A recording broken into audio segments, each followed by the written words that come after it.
Hello and welcome again to another exciting edition of your Pittsburgh Steelers show on your SteelerFury.com podcast.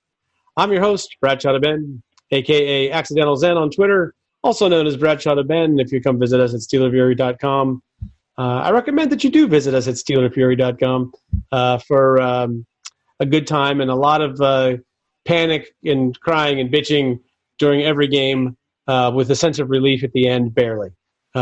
Joining us tonight, we got a full house, 3 excellent cohorts, the best that money can't buy. Every week they bring it. First from Suburban Zone 22, somewhere in the greater Pittsburgh area, we think, supposedly. His name is Steel Perch. He's with us. How are you, sir? Oh, I'm glad to be back finally.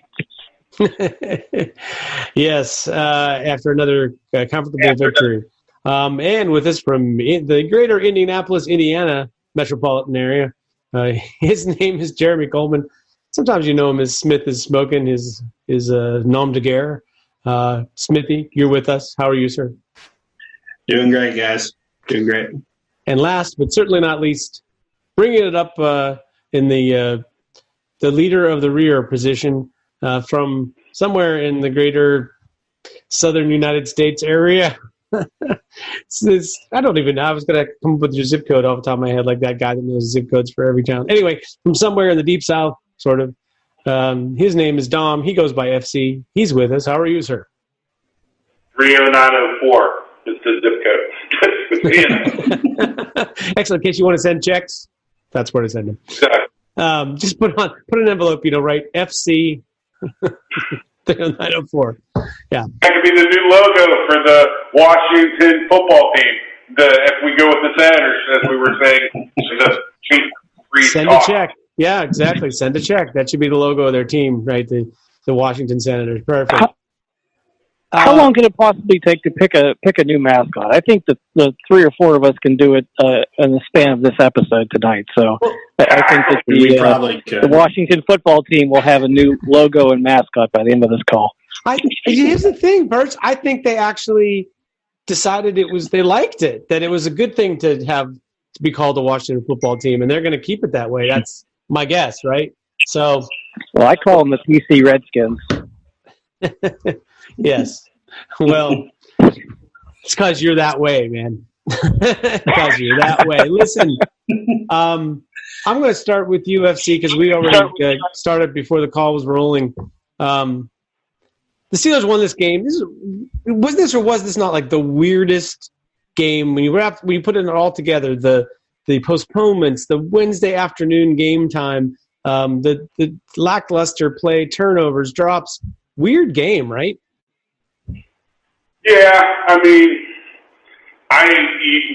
we both talked, and neither one of us can remember a game with so many drop balls by one team, and especially that team ended up winning the game. Conservative drop balls, 8-10 in that game. It's pretty porous, and even we didn't take many shots in the end zone every time we were in the red zone. We didn't think we threw the ball short of the end zone. It was just the running game was hit and miss. I mean, Benny Snell football, he made some plays. Got to give credits due. Ben's sort of 38-year-old legs came through because there was a couple times where I think he could have lingered and got the first down. I think he's saving it for the playoffs, which is great. I mean, I'm good with that. But, yeah, it was ugly. But the Steelers' defense, minus 4 or 5 plays, played outstanding. So, yeah, I mean, weird. Oh, go ahead. Sorry, bud. Weird game, kind of what you come to expect now from playing the Ravens. Yeah, I think that's part of it. Is styles make the match, and the Ravens want to turn everything into a shitfest. I mean, that's sort of like the bottom line. Perch, the defense. So we were so close to being able to say that they had the dominating performance defensively they should have had against the team that the Ravens were able to field. But man, the two big plays sort of really left a bad taste in my mouth. How did you see this defensive performance based on what they were playing? Yeah, there was a certain safety involved in both of those plays, if I recall correctly. But, I mean, honestly, that Ray McLeod fumble, I think, was the difference between the Steelers winning that game by 20 or winning by, a final drive at the end of the game. I think the Steelers could have gone up 2 scores early in that game, and really kind of taken the run game out of Baltimore's hands and forced them to pass more. RG3 was not going to complete shit. He was not. He just, that pass game when he was in there looked, elementary. I mean, they had no real chance to push the ball down the field. If the Steelers could have just gone up, 10, 14 points or something like that early, I think that was just a huge swing in the game. And then, the play late with McSorley and, just a missed tackle and then a quick guy outrunning some people. That was kind of a fluke, but the Steelers seem to have every time they get up big, every time it looks like they're ready to put a game away, they'll give up a 2-play, 80-yard touchdown drive out of absolutely nowhere that they don't do any other time the rest of the season. It's just maddening, but we know it's going to happen. All of us watching the games like, all right, here's where we fuck it up, and it happens every single time. And I feel like, maybe it's a little bit of, their version of sort of prevent, that they get kind of vanilla when they have a big lead. Which I'm not sure is a great strategy, but it seems to work that way. Aside from the Ray McLeod putting the ball on the ground, Steelers had at least 2, and I think actually 3 other fumbles in the game. They ended up not, losing any of the 3. But Jeremy, that begs a question for me. Why doesn't every team in the NFL practice ripping the ball out to the degree that Baltimore does in games? I mean, it's actually incredible what they do. Honestly, I've been wondering that long before this game, because I remember Charles Tillman doing it like a clinic for the Bears. Peanut. And I've always wondered why it hasn't been taught that way. I mean, with the amount of turnovers that one player caused for Chicago all those years, and now, Marlon Humphrey's made a bit of a name for him coming through and punching the ball. I don't think it was him both times against the Steelers, but yeah, I mean, it happened twice, and it's just like, you guys, it's coming, and they're still carrying the ball down here all loose, and it just doesn't make any sense to me. It's like, that's what this Baltimore team is trying to do every time they tackle a ball carrier. It just doesn't make sense. But in fairness, Jeremy, Steelers were even holding the ball in some of those cases. It's like they, even when you're holding the ball, they almost get it away from you. So, I don't know. I feel like it's, maybe other teams are afraid to miss tackles. Like if I go for the ball, I'm not going to tackle the guy. Maybe they even get coached that way. I could see that. So FC, I mean, do we just sort of like shake this off as kind of an outlier, abnormal game? Because I can't help but feel that the postponements and not knowing when the game was going to be held. And I heard actually Terrell Edmonds' radio show today, and he was talking about that it was really hard to, not just the lack of routine for this week, but the not knowing, the uncertainty about when the game actually was going to be played, or even if it was scheduled, if it was going to be played. And even he said as late as Tuesday, until the Ravens got on the plane and flew, that they were told that nothing was a sure thing, and it wasn't even for sure that they were going to play the next day. So I guess my long-winded question is, with all the problems with the schedule and the week and the routine, maybe that was a game that we should. It was terrible, and we should just not read too much into it for the rest of the season.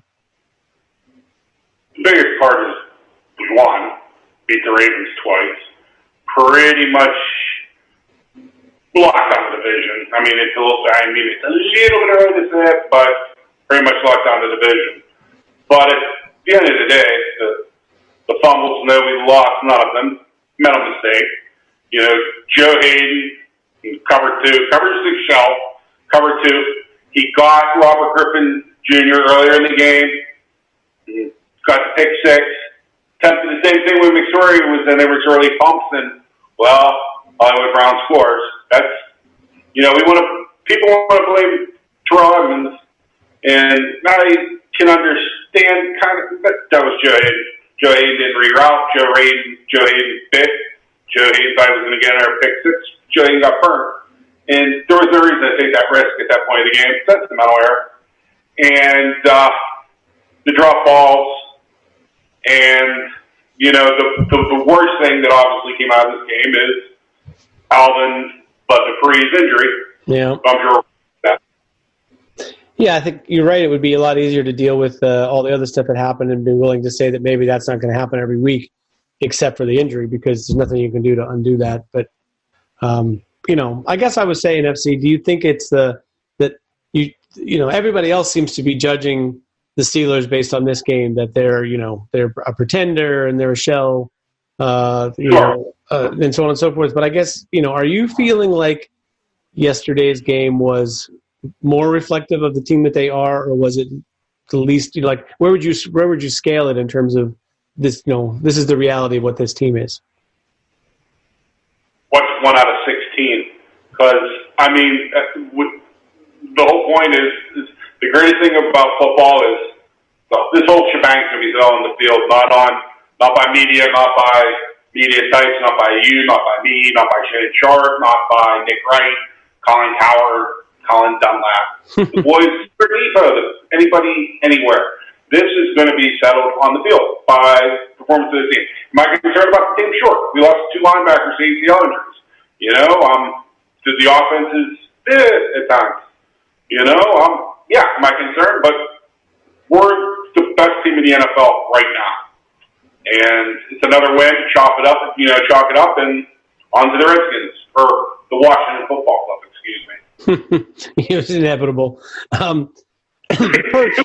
This, I don't know. This, how much do you read into this whole thing about, the Steelers? Is this like a decline in the level of play as we go on here to the season, that you're just due for a loss now because they can't sustain this, or how are you seeing it?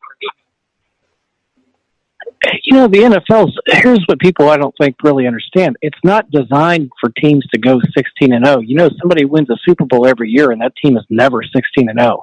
And now that the Steelers are 11-0, people feel the need to shit on them, despite the fact that they've had their bye week taken away, played 3 straight road games earlier in the year, beat the Ravens twice this year, and people were predicting the Ravens were going to go 16-0, and they had the best record in football last year. Had basically their center scratched on game day.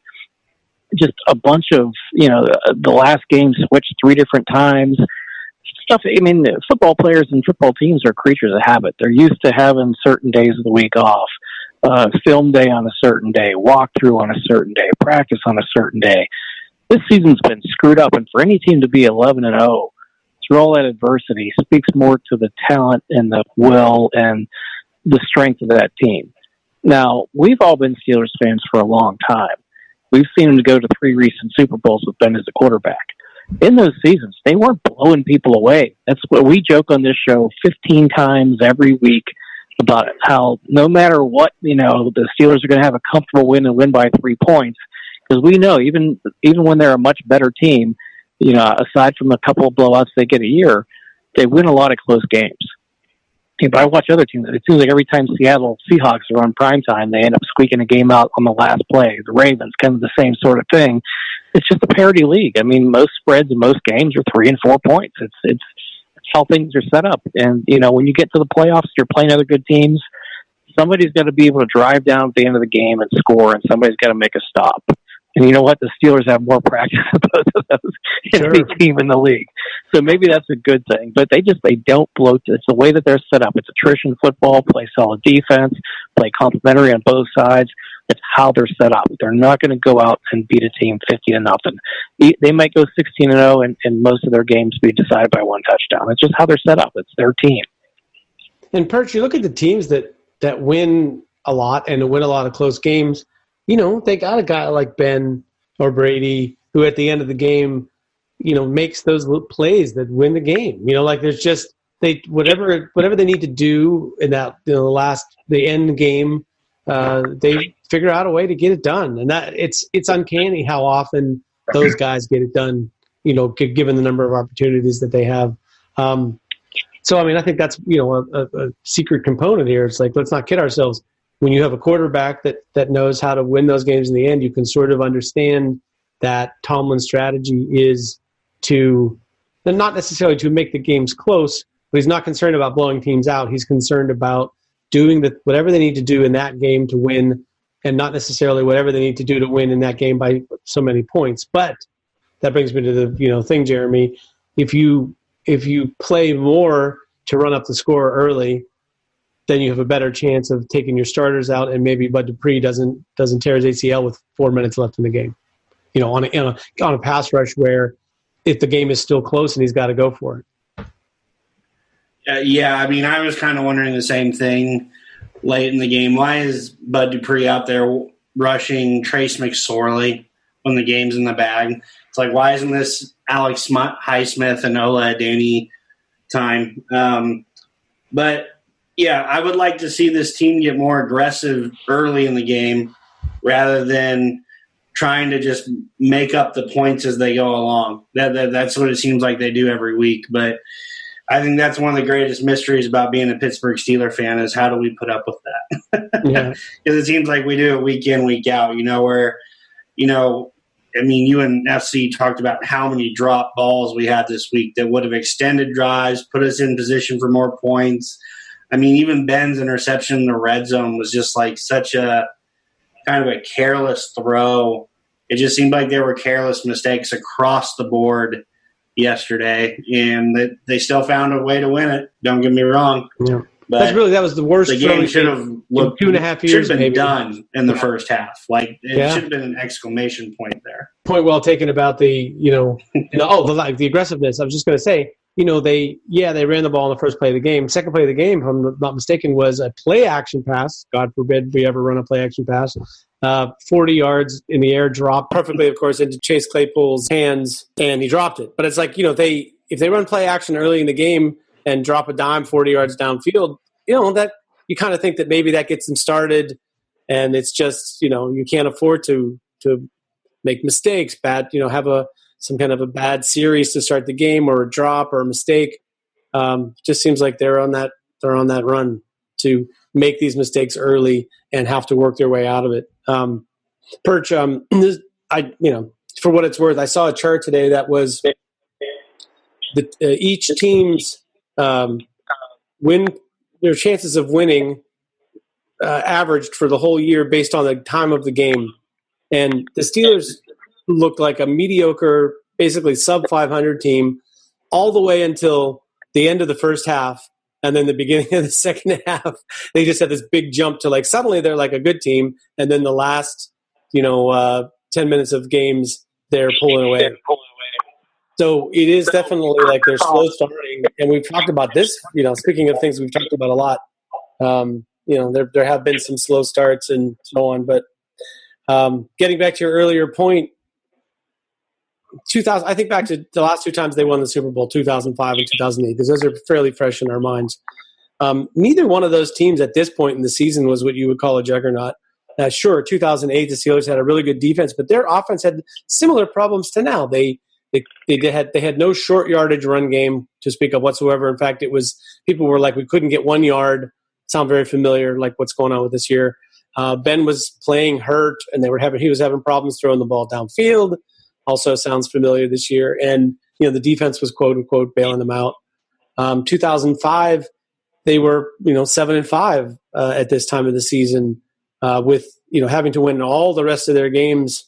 And, no one knew they were going to go on this big winning streak. So I guess turning this into a question for you, Perch, do you think it's possible that, setting aside what their record is right now, that the Steelers could go on a run here of good play, not just winning and eking wins out, but a run of where we feel better 4 games from now than we do right now? I'll channel my inner Mike Tomlin. We do not care. I don't care. I don't care. All right, they got 3 games in 12 days. That's shit. You've got guys on the COVID list. Just get through them healthy. Win enough to get a bye week. I mean, not to give away the ending of the show, but I expect the Steelers to win a close game against the Redskins here this coming Monday. I don't think they're going to blow them away. I think with the point spread's 8.5, and they're probably going to win by half of that. But I really don't care. Like I said, 2005, 2008, 2010, the last 3 times they went to the Super Bowl. Very good defense, tough to pass on, elite pass rush, the quarterback who makes plays at big times and key moments of the game in a diverse receiving group that probably lacks a superstar but has 4 or 5 guys that can beat you. That's the formula. And they win close games. So, Colin Cowherd rags on the Steelers and says they're not a Super Bowl team because they win close games and they do it ugly. Look back through the history of the franchise. It's kind of how they do it, So I don't care if they go out the next 3 weeks and don't have style points and blow teams out 40-0 and Ben throws 6 touchdowns. I don't care.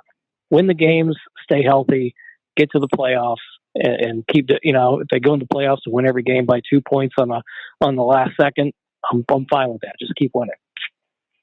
Yeah, I wholeheartedly agree. FC, I'm going to give you the last word on last week's game, and then I'm going to give you the first question for this coming matchup. But anything we didn't touch on about this game you wanted to say?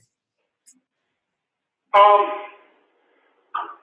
think it's awesome. It's been overlooked by everybody, myself included, that we also were missing to it. It was pretty decent, pretty good player for the Steelers. And I really agree with what Pert said about, they don't care, and they really don't. They just want to win games, and that's what they're doing. And Colin Cowherd can go fuck himself. I think that's half his job is to get people to hate him so they'll pay attention to him. Yeah. And that's why I pay attention to him. I'm not going to lie. I'll watch his show if it's on just so I can shake my fist at the TV. But, I guess New England should give back their last Super Bowl, the one, or maybe it was the one before that. No, it was the last one, where I believe there was a combined 9 points scored going into the fourth quarter. That was a pretty well. You win the game any way you can. If you can sing and dance and distract the sons of bitches and win, sing and dance and distract, but win the game. Yeah, fair enough. Speaking of winning games, something the Steelers have done a lot of this year, you got another one to try to win. It comes up right away because of all this rescheduling mess, and that'll be a matchup against the Washington football team, who Hirsch insists we're going to have a new mascot for them by the time the night is over. Maybe that'll be our last word segment tonight. I'm going to start with UFC in this matchup. One thing about last week's game we didn't talk about, but that I think is a factor in this game is Marquise Pouncey, of course, out with he went onto the COVID list, which I assume means he will also be out for Monday night. Now, J.C. Hassenauer, there's some things he does pretty well, but he looked a little lost in the blitz pickup and some other issues in pass protection, which got Ben a couple of hits, and I'm sure did not make Ben very happy. FC, how did you see this interior line situation? How do you see it going into this week's matchup with the football team? I thought Hassenauer played pretty well. Was there some communication problems with blitz pickup? Yeah, but there's that from time to time with Pouncey. Donald Martindale's blitz packages are pretty high level. He's had some success in this league. Their defense is pretty nasty. I don't care who they're putting out there whenever they get into their blitz packages. But that's not what the Redskins do. They're more, they use their front floor because they have crazy talent there. It's the strength of their team, and they rush the passer with their front four. And they'll come with occasional blitzes, but it's not going to be anything exotic. Hassenauer is also not going to be covered, so no, I'm not too concerned. Feeler, I actually think he might be a better right tackle than left guard. I don't think he's a body mover where he's just going to, root a guy out. I thought the Castro actually played really well at times against the Ravens. He really took it to Ellis. He's a large specimen. And I've been rough on the Castro at times this year. I thought he looked solid in the run game. So, missing Pouncey's huge. And I don't expect him to play Monday night either. I expect he'll still be out. But when they get the 5 guys together and, with the Castro being pretty healthy, I imagine this time off from COVID is going to really help Pouncey in that foot, which is, I think that the offensive line era is pointing up. All right. Well, this is good. Perch, one thing the Steelers have had this year is very quiet play from their tackles in pass protection. They haven't got a lot of holding calls. There haven't been a lot of edge pressures. It seems like they've been doing a pretty good job. Big test this week. How do you see this part of the matchup? Well, when you throw the ball 3 yards, it's kind of hard to sack your quarterback. It's not like we're throwing the thing downfield ever. I mean, Ben's YPA this year is like 6'5". This is a guy who was banging the needle on 8 his entire career. One of the best things he did was just throw for, large amounts of yards per attempt and high completion percentage and push it down the field and make big plays. And I don't know. I mean, they're spreading people out, going 5 wide, and throwing the ball basically to the line or a couple of yards. I mean, the thing that really aggravates me is you're down in the red zone and you're throwing everything 3 yards short of the goal line, or on first down, third down, 3rd and 5, we're going to throw it 2 yards and hope we can outrun people. Sometimes you got to throw it beyond the sticks. It's just, but I tell you what, while we're talking about it, let's give Ben credit. I mean, he's basically got, the large majority of his career where he's played like Brett Favre, and his last 2 or 3 years, he's Tom Brady. I mean, I can't think of another quarterback who's dramatically changed the style of their play from backyard football, escape, chuck and duck, improvise, throw the thing down the field the way that Ben used to, disciplined, quick, get it out of your hand the way that he is now. So it's, I don't think anybody gives him credit for that. But, yeah, as far as our tackles, I mean, they faced some big-time pass rushers all year, but they really haven't had to protect too long. They've done a great job. I mean, neither of them have really given up much pressures or, like you said, gotten holding calls. But like I said, if you're throwing the ball, Ben's getting it out in 2.5 seconds, you could be Lawrence Taylor in his prime against a running back, and you're still not getting home. Yeah. Well, and I will say this. Sometimes I think you look at these games, and I mean, I'm thinking, Jeremy, also of the last pass play in the last week that Ben threw to James Washington. Similar thing I'm about to say. When you look at it from the angle that television shows you, you don't really get a sense of the depth. I think actually every time I see a picture or look at all 22 of the Steelers pass protection, man, Ben has a lot of room to work with in there. Not even just on plays where he gets rid of the ball in 2 seconds, but even if he got he's hanging on to it slightly longer, I feel like he's got a pocket that most teams would die for. It doesn't get collapsed as much as most teams get. And I think the same with that, the Washington play where it was like from the television angle, it just looked like all those bodies jammed together. But from Ben's angle, he saw a guy in front of him to throw it over, and he saw a linebacker behind James Washington, and it seemed easy to him maybe. I don't know. What's your take on this, the situation with Ben's protection, and particularly this game? Well, Perch made a great point. Ben's obviously not taking the deep shots like he used to, getting the ball out in 2.5 seconds. I mean, it seems like every game I watch with the Steelers, that's one thing that gets brought up every time by the media is that he's getting the ball out so quick. I mean, how do you get to the quarterback when you're doing that? I mean, I remember being so frustrated for years not being able to get after Tom Brady because of the exact same crap. When you get the ball out of your hand, you can't rush the passer. It's like it didn't matter who we had. We had Lamar Woodley, James Harrison, Jason Worlds. It didn't matter who was rushing. It doesn't matter when you don't have time to get there. That's obviously a big part of it. But, I mean, kudos to our offensive line this year too. I mean, they've kept Ben unsacked for a large majority of it. I mean, there are games where – believe it or not, his jersey comes away clean, and we used to not even know what that looked like. No, it's true. Perch, Ben, his all-time streak, 4 games and 200 pass attempts without getting sacked. Did you ever think in the early part of Ben's career where he was getting sacked 50 times a year that we would see Ben with no sacks in 4 games?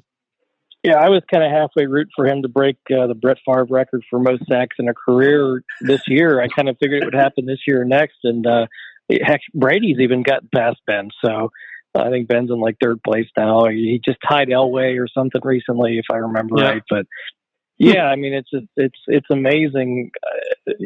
He's been taking some hits though, but he is not getting sacked. Was it been 51 passes last game, and the Ravens couldn't get him? And like you said, whatever the stat is, 200 some passes without being sacked is just tremendous.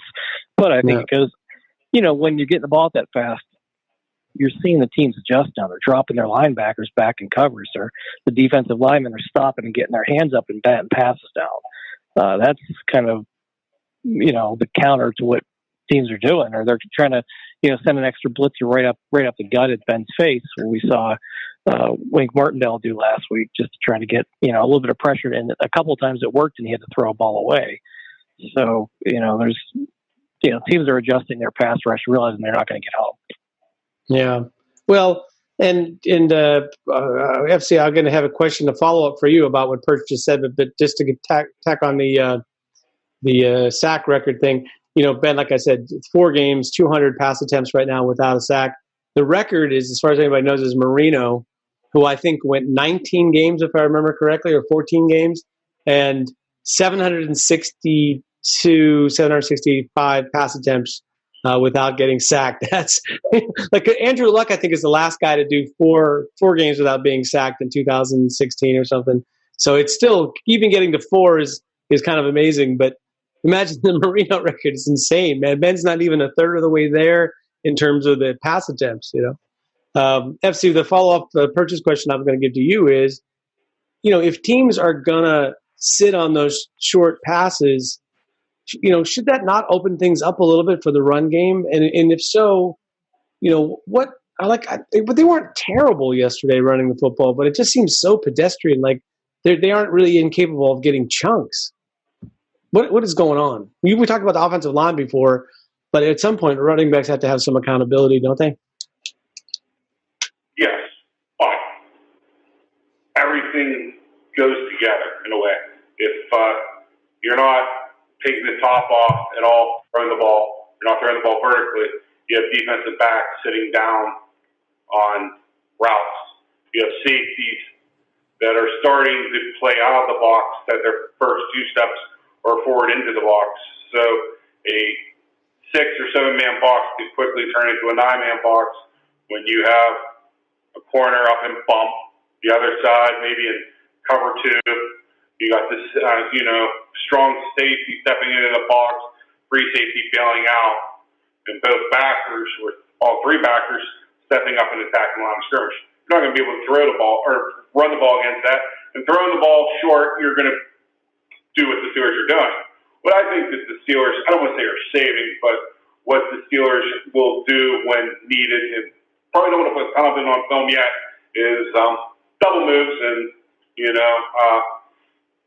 vertical routes to how many vertical routes have we ran to a inside slot receiver, meaning Deontay Johnson? Whenever he runs vertical routes, they're on the outside. Juju Smith-Schuster, same thing. Claypool has run 2, I believe, and he scored on both.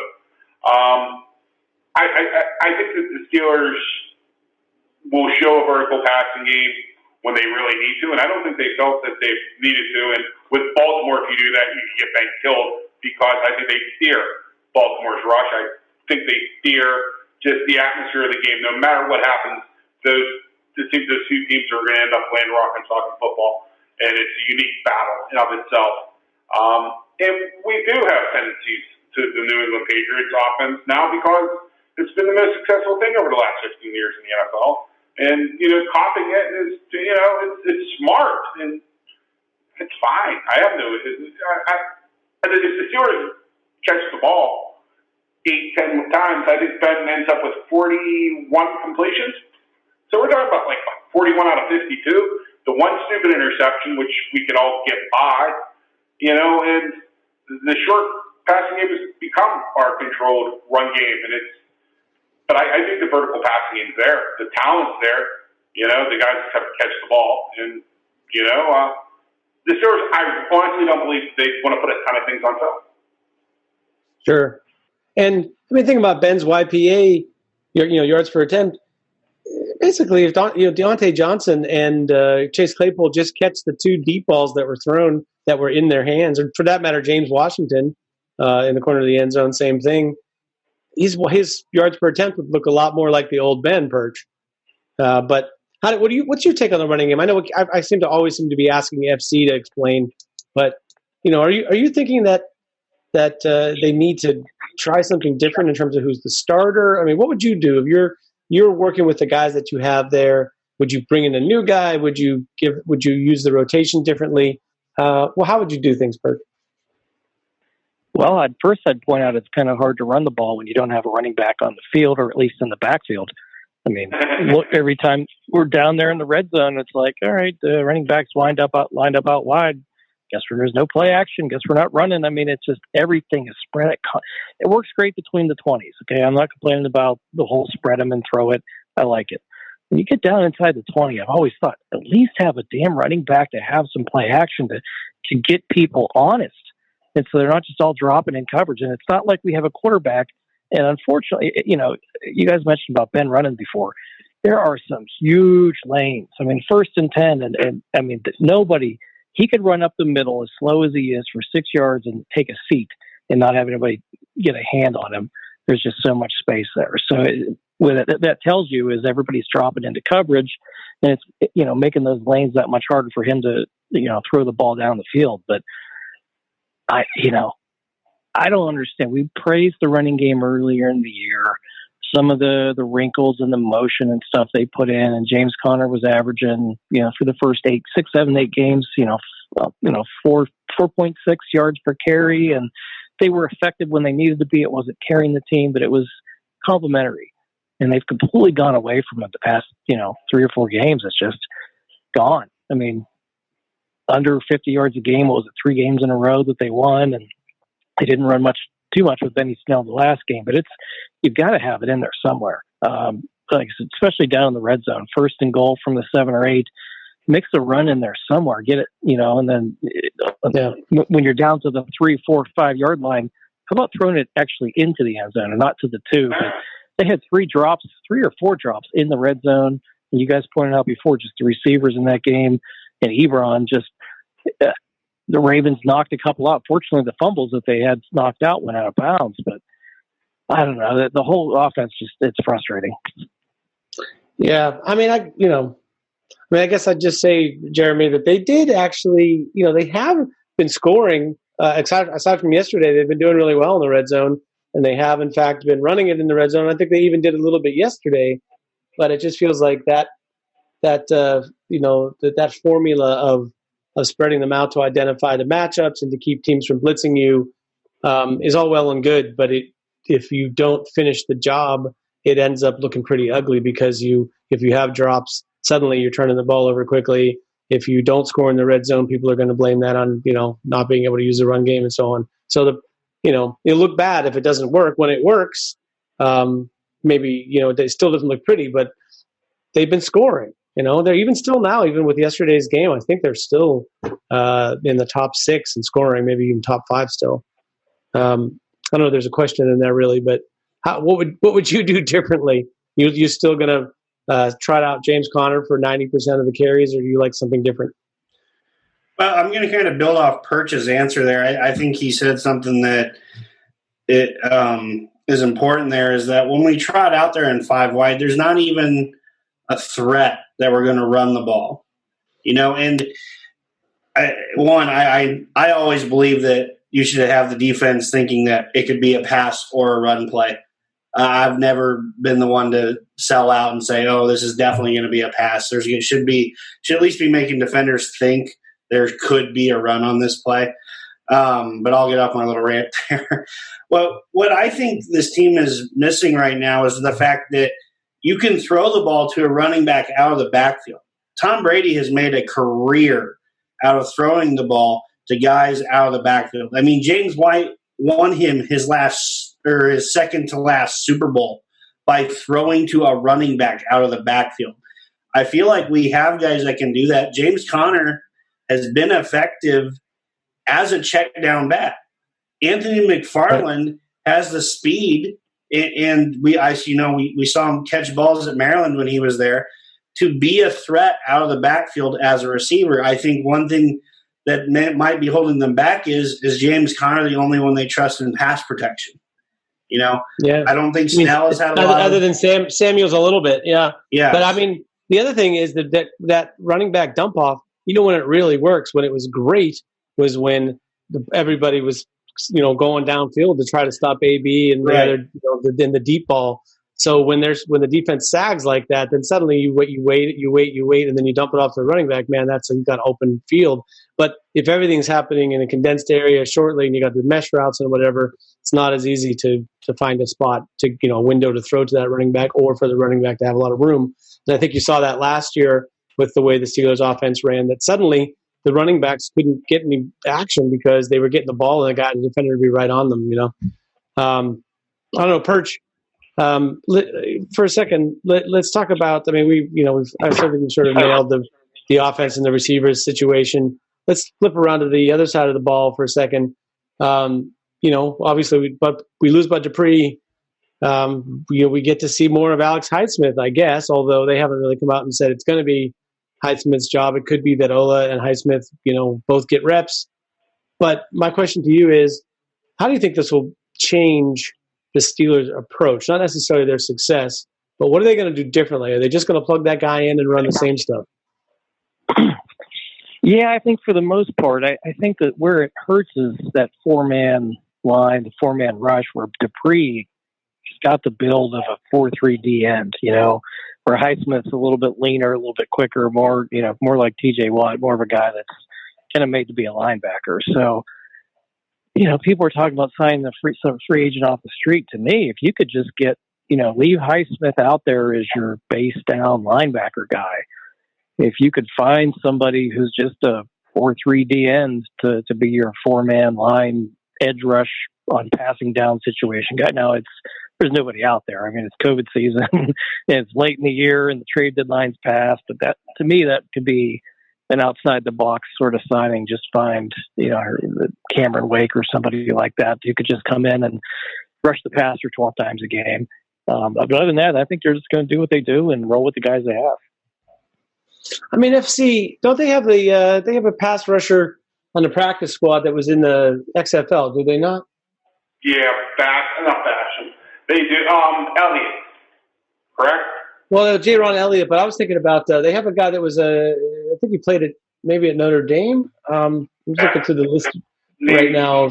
Yeah, name escapes me as well right now. I know who you're speaking about. Well, I think that if the Steelers get to the point where they want to go with a four-man D-line look, I wouldn't be surprised to see them go this, maybe, as funny as it sounds, maybe like Cam Hayward and at the defensive end where Dupree was, and maybe they go with Tyson Alu inside, maybe some more plays for Mondu, who continues to Hey, I'm in the Southeast. That name's Mondo, baby.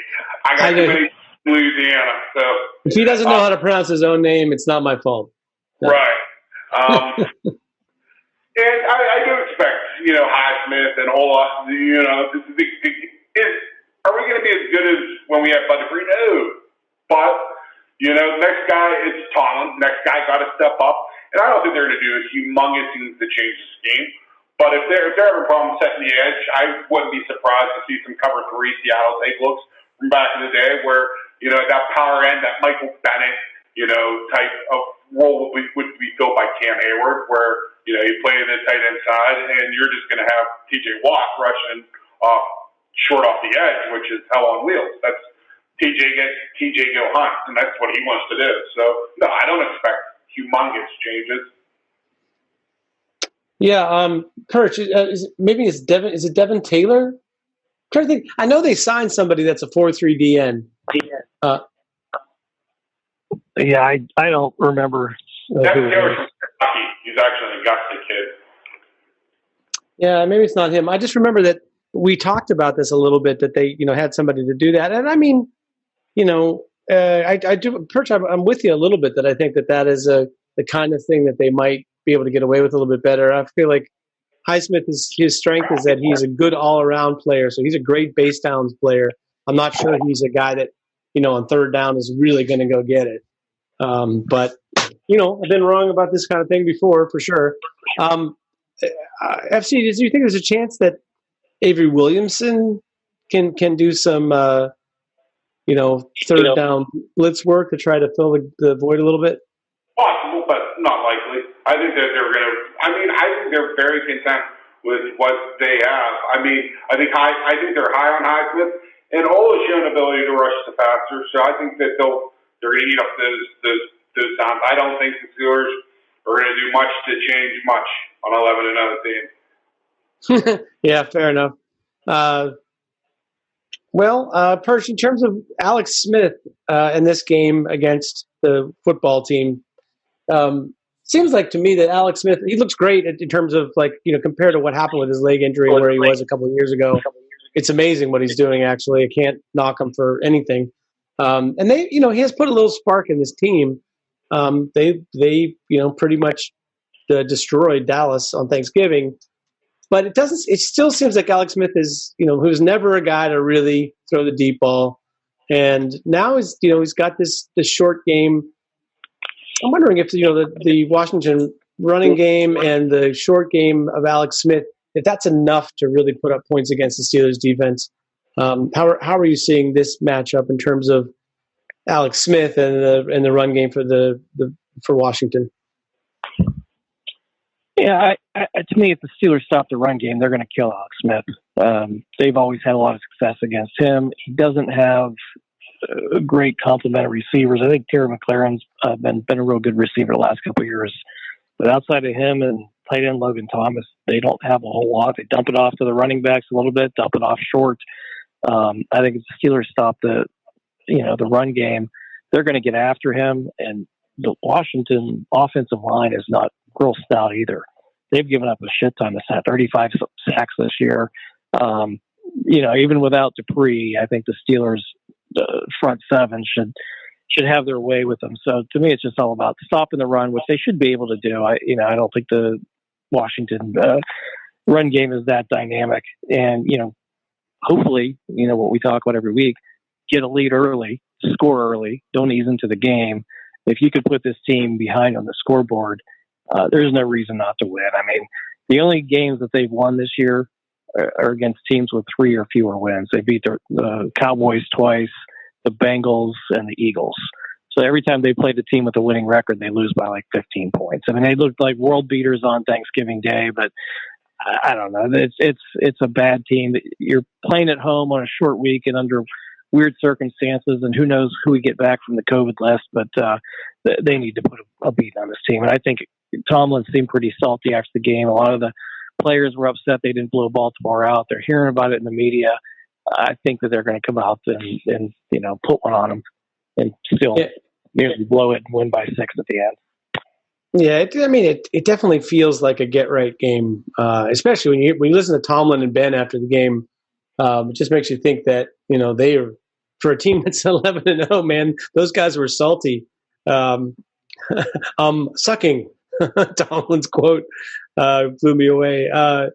Jeremy, the running, I don't know. I think, how I was into Antonio Gibson before the draft, and I thought, particularly for a team like Pittsburgh, he adds some speed because they don't have necessarily that much speed at any position, not enough really. And I was like, I think he had a touchdown every 13 touches or something in college, maybe even fewer touches than that. And I was like, even if it gets to the point where he only has a touchdown every 20 touches in the NFL, and you have him returning kicks and being a running back and catching some passes, guy's going to score 10 touchdowns just showing up, basically with his skill set and speed. And they haven't even I think my estimate might have been low because I think he's already got 10 or 11.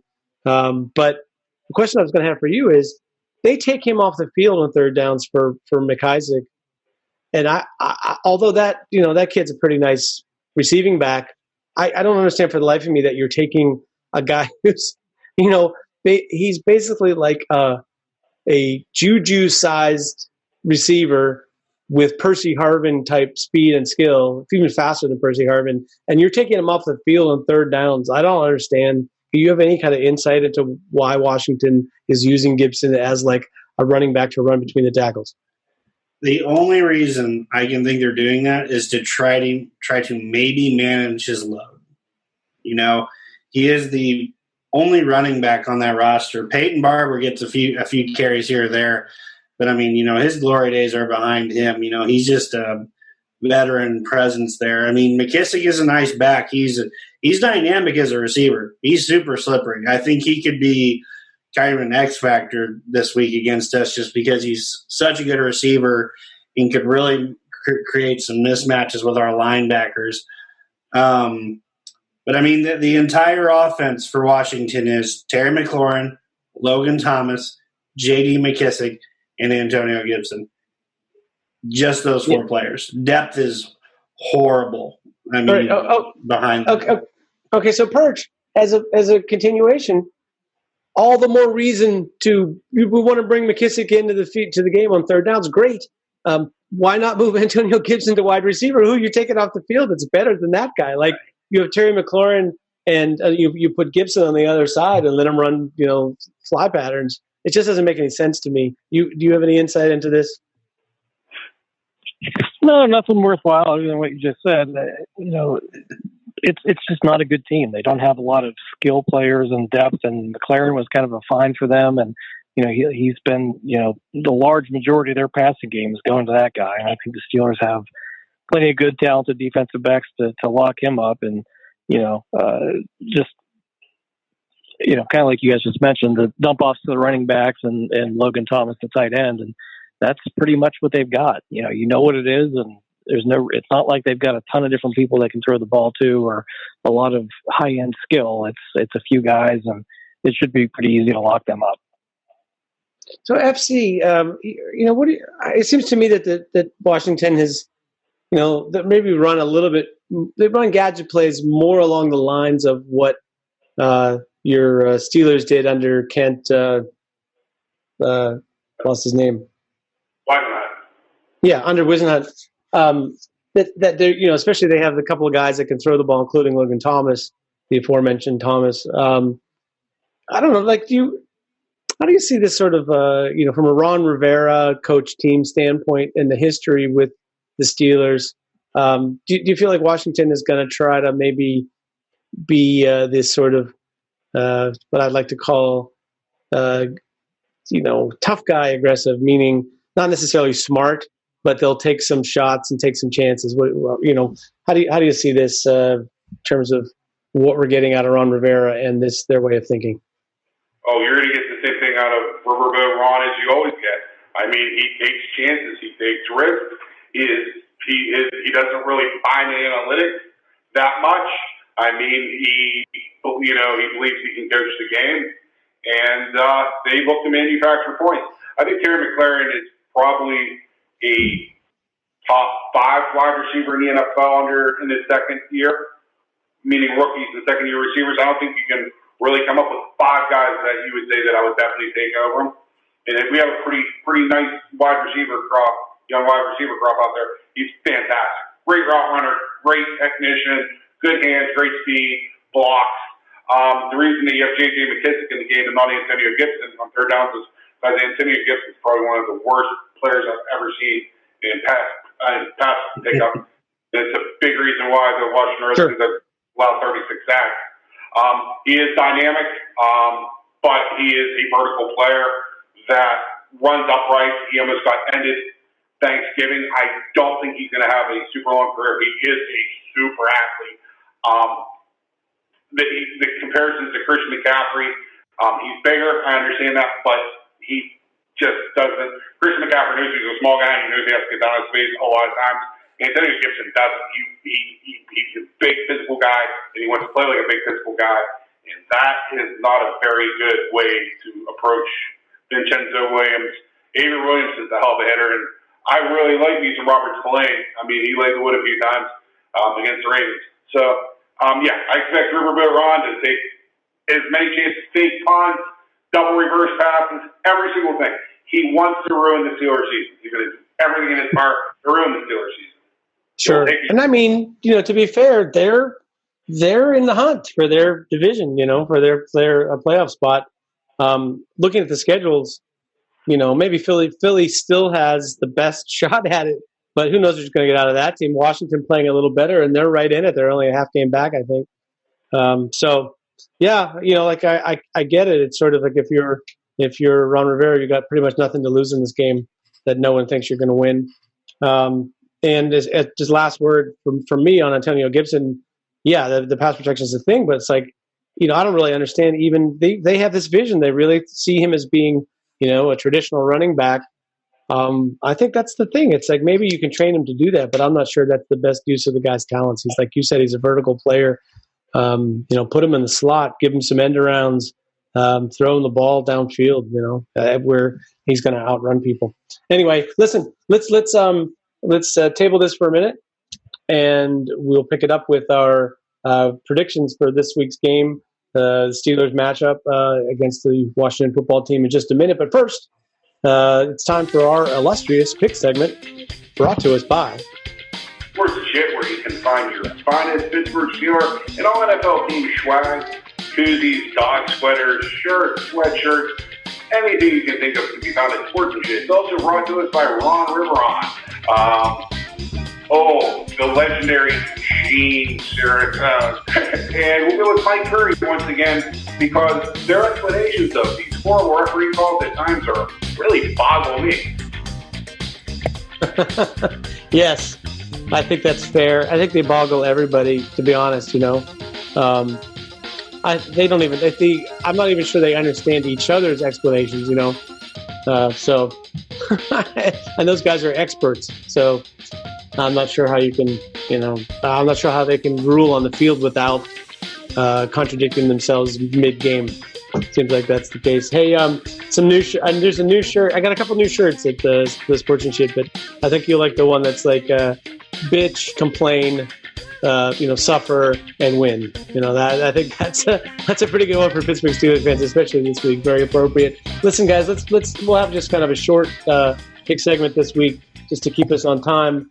I'm going to start with UFC. I have your Tennessee Titans in the hunt for their for a playoff spot and for their division. They are a 5.5 point favorite hosting the Cleveland Browns. FC, I'm going to ask you, first of all, before we even pick the points, which team has more rush yards in this game, Tennessee or Cleveland? Tennessee. No, there you go. How do you like in this game? And I think they'll cover. I think they're going to win by 6 points or a touchdown. Okay. Perch. More than that, it's going to look more like when Baltimore and Pittsburgh played Cleveland. Cleveland's defense isn't that good, and they're not going to be able to keep up. They don't have enough passing game to keep up with the Titans. Titans are hot right now. They're at home. I'm going to say Titans win by 14. Don't you know they have Baker Mayfield? Come on, man. Jeremy, what's your take? I'm definitely taking the Titans. This is the time where Derrick Henry starts to really ramp up. When the cold weather hits, no one wants to tackle that guy when it gets cold, let alone when it's warm. This is when he's gone on his runs the last 2 years where he's challenged for the rushing title. I expect him to get that this year. I expect him to roll all over Cleveland. Definitely taking Titans in the 5. Yeah, I'm also going to take the Titans. I just feel like it's one of those games where Tennessee is, I keep saying it all year, yeah, they're capable of losing to anybody on any given week, like most NFL teams are. But I also feel like they're a team that's better than they necessarily appear on paper, much like the Steelers. I think Tennessee is a legitimate threat to at least cause some trouble in the AFC playoffs. Rams, the Los Angeles Rams, are a 3-point favorite on the road at Arizona. Jeremy, I'll start with you. What do you think about this game? I'm going to go Arizona with that. I think Arizona came off a disappointing loss to New England. They definitely missed on some opportunities. Kyler Murray didn't look as good as he had been in the previous weeks. I think this week Arizona gets back on track. They win that ball game. Perch? Kyler Murray doesn't play that good against good defenses. The Rams got a pretty good defense. I think that the Rams go in there and win the game. And FC? This is a tough game because you just don't know what you're going to get from the Rams.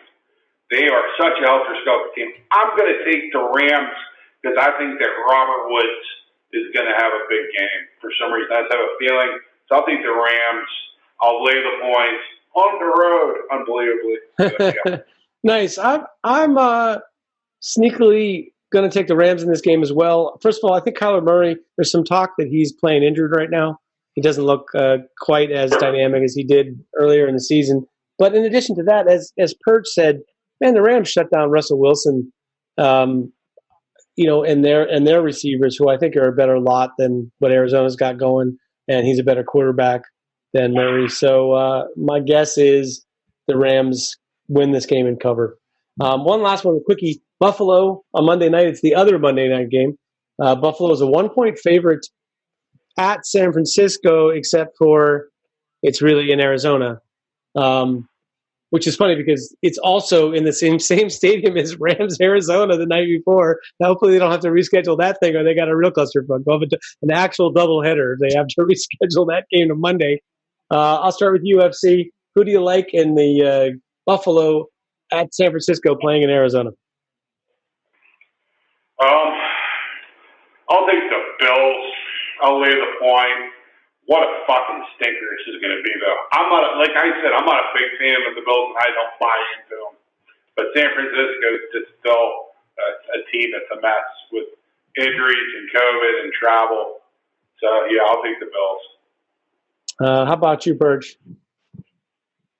Now, you talk about the helter-skelter teams. The Niners, they look like one week they can beat anybody, and the next week they get beat out by the Dolphins by 27 points. So you don't know what you're going to get. 3 losses in a row, then they come back and upset the Rams. The Bills are the better team. The Bills should go in and win. I'm rooting against the Bills, so I'm going to take the Niners in the upset. Nice.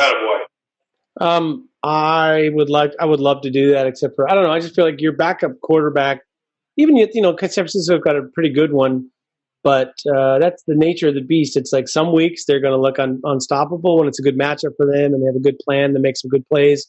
And then other weeks you're just like, oh, that's why that guy's the backup, I kind of think this is one of those weeks where it's like, oh, that guy's kind of the backup. And more importantly, I think the wheels of Josh Allen sort of negate the pass rush, which is the thing that San Francisco depends on defense to win. I'll take Buffalo to win a close game. I hope that you're right, Birch, that San Francisco wins and covers. But that's how I see that. And, so much for our around the league pick segment. I noticed we managed to get all the way around that without talking about Roger Goodell and the way that this rescheduling was handled and letting John Harbaugh have his way with him. But, I actually last week I said I was going to try to be less negative on this week's show. So I'm going to let it go at that. Congratulations to John Harbaugh to getting your way. I'm sorry you couldn't come out with a win. That brings us to our 5-star matchup. It's our 5-star matchup because the Pittsburgh Steelers are playing in it.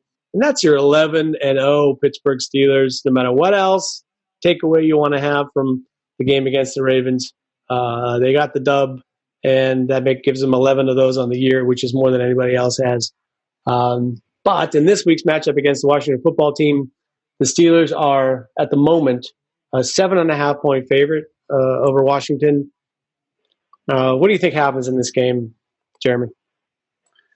Well, I think this is – we kind of said it earlier in the podcast. I think this is the game that Pittsburgh comes out and looks sharp after Mike Tomlin called yesterday's performance a junior varsity type game. There's a lot to clean up. I think this team has a lot to prove coming off a very shaky win in a game that should have been an absolute blowout by halftime.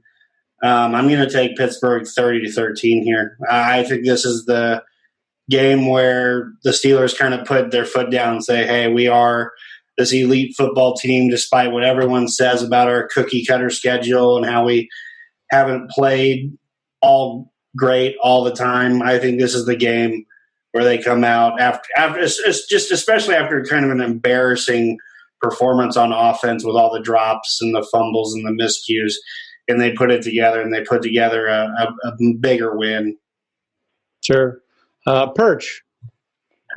Well, I think Smith is smoking the rock, man. The Steelers are not going to blow anybody out. It's going to be the same shit we see every week, time after time.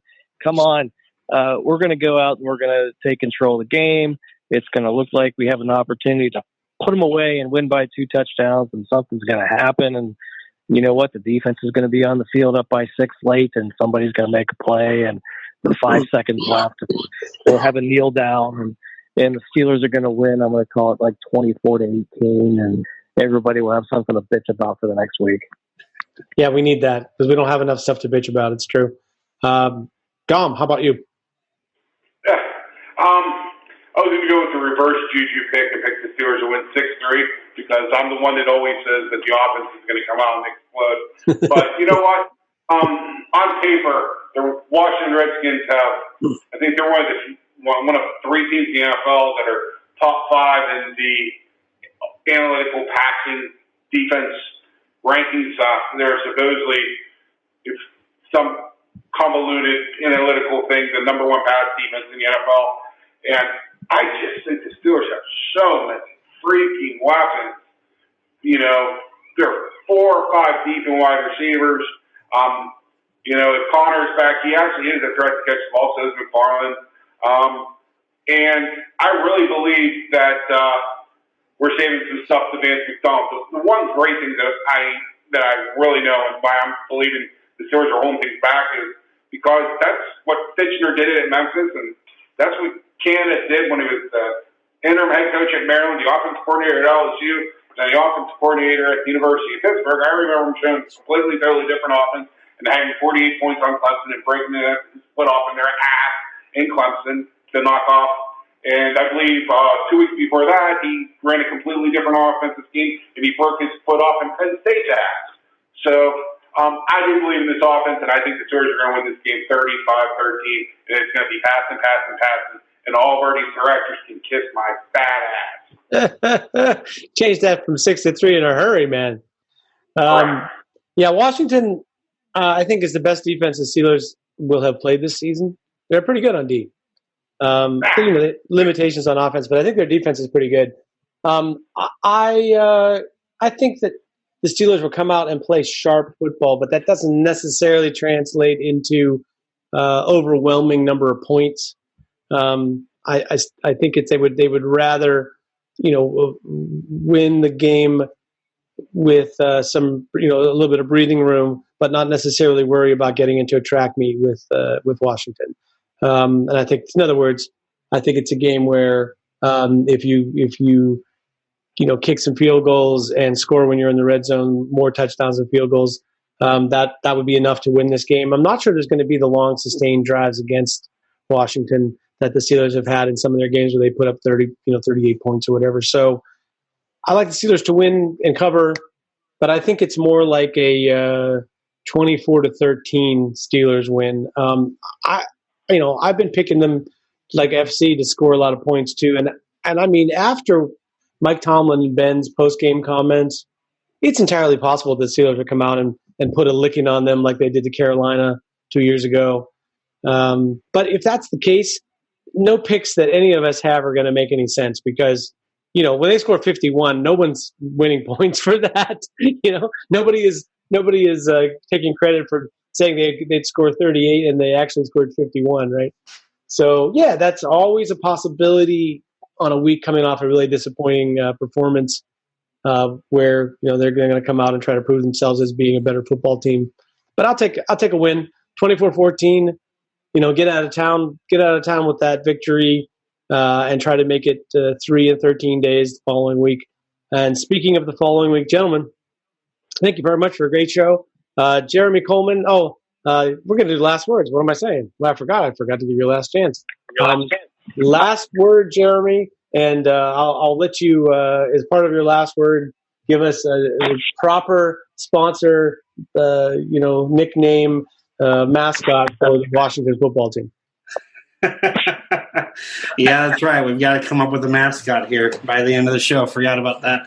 I'm going to talk about the Big Ten football conference here real quick. There's a lot of word that Michigan or that Ohio State could be missing a game here down the crucial stretch to qualify for the Big Ten championship. Word in the Midwest is that Barry Alvarez came out today and said, we may have to relook at our rules if Ohio State isn't going to get there. So it sounds to me like Ohio State is sure giving is sure getting the conference preferential treatment here, and that they will be in that game even if they find a way to not play one of their last 2 remaining games here. Pains me to say that because I'm a Hoosier fan, and the Hoosiers would actually be playing for their first Big Ten championship since 1967 if they were to stick with the rules. Yeah, I know it's been a while.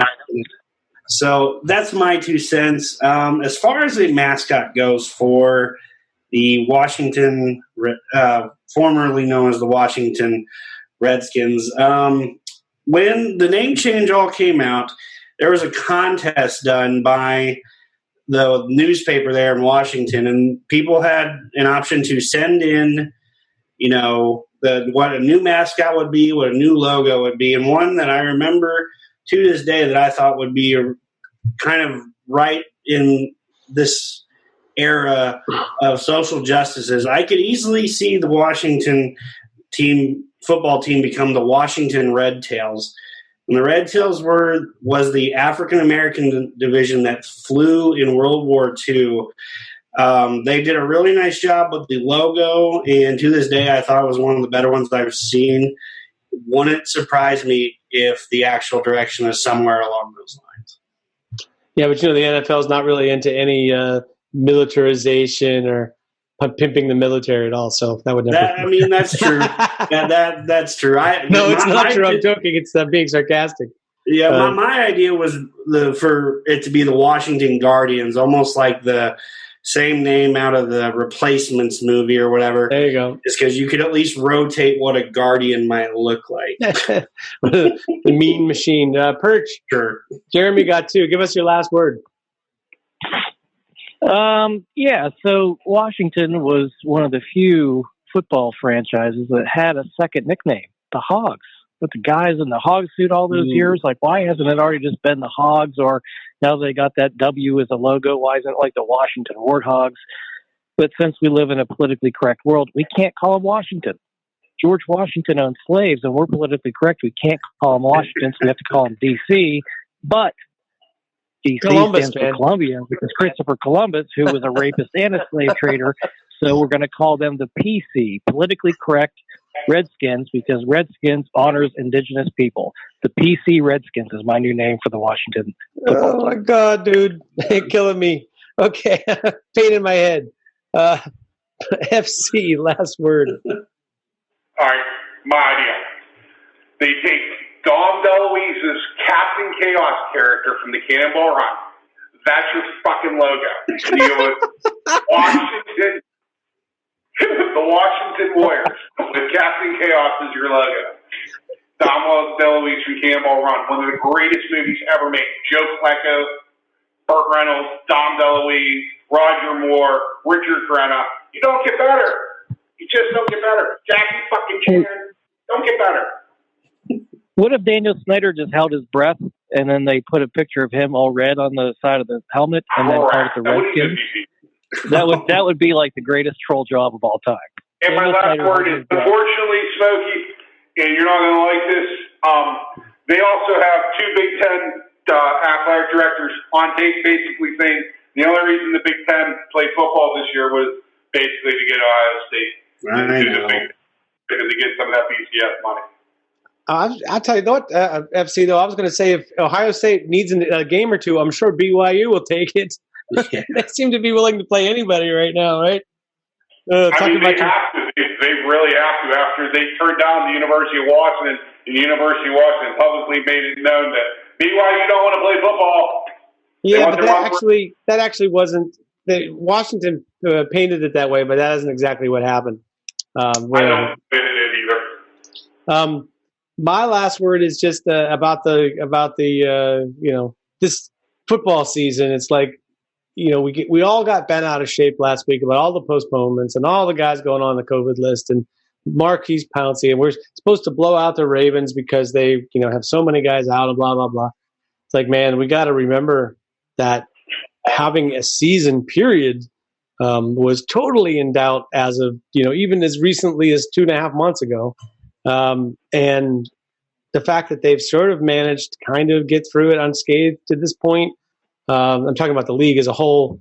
is pretty amazing when you think about it. And that the Steelers, on top of all of that, are leading the pack and having an all-time great season for them during the midst of all this. It's like, hey, let's dial it back.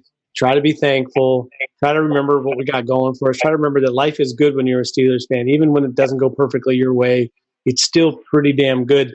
As for the Washington football team, I just thought, there were so many of these, team names that end in plural, with the Steelers, the Eagles, the Bears.